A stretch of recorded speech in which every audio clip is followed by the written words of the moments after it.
So interesting the way that he diverged and departed from the approach of some of his predecessors. He copped, as you touched on politely, but I'd like you to elaborate, if you can, the flack that he copped, including from some anonymous scribes in Rome and some that we believe were pretty well placed within the Vatican, who criticised him very strongly. First of all, if you can reflect on that, and secondly, your own personal experience. As I mentioned, you did meet him a couple of times. Tell us what he was like, if you can answer both of those points for us.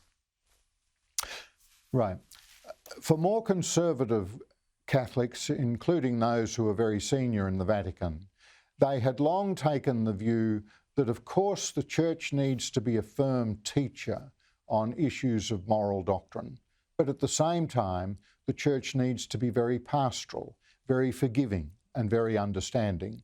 But the unwritten code was that once you were something like an archbishop or a cardinal or a pope, you spoke publicly about those rules that had to be followed, but you didn't speak too publicly about the need for pastoral solicitude. You did that in private, and that's how the tension was held.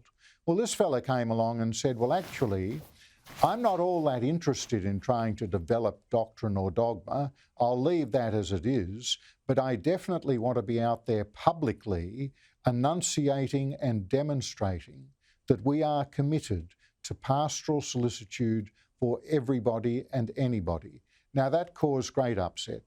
The next upset, Kieran, was when he instituted the idea of what he called synodality. Now, that's a foreign term for those outside of church circles. But basically, it was saying, look, the days of having a big meeting in Rome where you had serried ranks of clerics with pointy hats, where those with the purple hat sat at the back, those with the red hat sat at the front, and those with the white hat sat at the podium. He said those days have gone.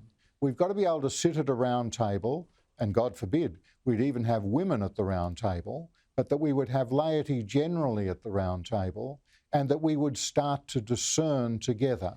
Now, for a lot of the senior clerics in the Vatican, that was seen to be unstable in terms of trying to maintain the inherent capacity of the Church to simply be a rock through the ages. Whereas from his point of view, and it was his Jesuit training, it was that what we need to be able to do is to discern what the Spirit is asking of us, and we can only do that if we are attentive to everybody's interests.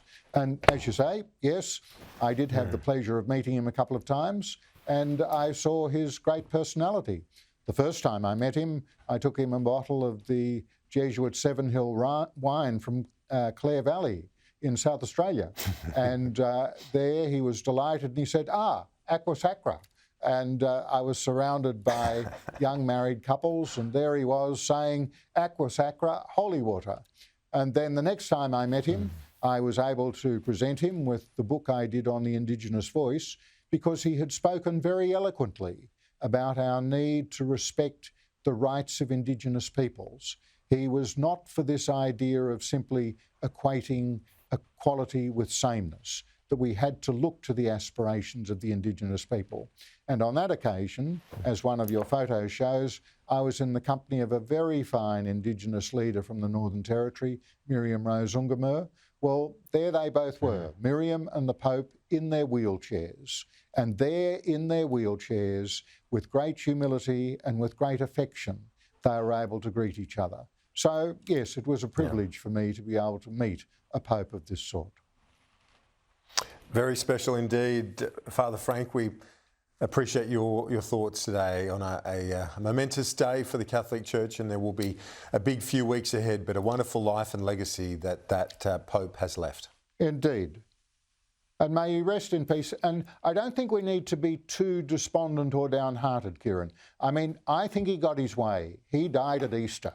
He wanted to give that Easter message, and he wanted to show that he incarnated that Easter message. He believed in the resurrection, he believed in new life, and he wanted to put before the people, this is who I am, I'm ready to shuffle off the mortal coil, and I think there are better things ahead. So, may he rest in peace. Yep, well said. Hard to top that, Father Frank. Thank you.